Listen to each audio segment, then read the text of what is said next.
জাতীয় সংসদে সংরক্ষিত আসনের দাবিতে আমি ত্রয়োদশ জাতীয় সংসদ নির্বাচন 2026 উপলক্ষে 21 রংপুর 3 আসন থেকে আমার প্রার্থিতা প্রত্যাহারের ঘোষণা দিচ্ছি। জাতীয় সংসদ নির্বাচনে 21 রংপুর 3 আসন থেকে স্বতন্ত্র সংসদ সদস্য পদপ্রার্থী হিসেবে অংশগ্রহণ করে প্রায় 24,000 ভোট পেয়ে দ্বিতীয় অবস্থান অর্জন করেছিলাম।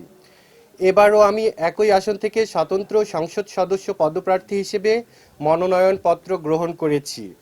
প্রিয় জন্মভূমির কাছে হিজড়া জনগোষ্ঠী সহ সকল সুবিধাবঞ্চিত জনগোষ্ঠীর জন্য জাতীয় সংসদে সংরক্ষিত আসনের দাবিতে আমি ত্রয়োদশ জাতীয় সংসদ নির্বাচন 2026 উপলক্ষে 21 রংপুর 3 আসন থেকে আমার প্রার্থিতা প্রত্যাহারের ঘোষণা দিচ্ছি।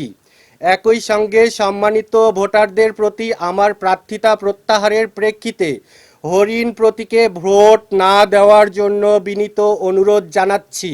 আমি আবার বলছি, প্রিয় জন্মভূমির কাছে হিজড়া জনগোষ্ঠী সহ সকল সুবিধাবঞ্চিত জনগোষ্ঠীর জন্য জাতীয় সংসদে সংরক্ষিত আসনের দাবিতে আমি ত্রয়োদশ জাতীয় সংসদ নির্বাচন 2026 উপলক্ষে 21 রংপুর 3 আসন থেকে আমার প্রার্থিতা প্রত্যাহারের ঘোষণা দিচ্ছি।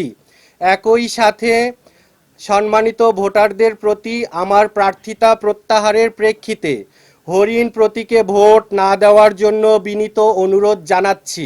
এই প্রসঙ্গে আন্তরিকভাবে সকল রাজনৈতিক দল, প্রার্থী, তাদের সমর্থক এবং আমার নির্বাচনী কর্মী ও স্বেচ্ছাসেবকদের প্রতি অনুরোধ জানাচ্ছি, আমরা এই সিদ্ধান্তকে কেন্দ্র করে যেন কোথাও কোনো ধরনের উত্তেজনা, সংঘাত বা অপ্রীতিকর পরিস্থিতির সৃষ্টি না হয়।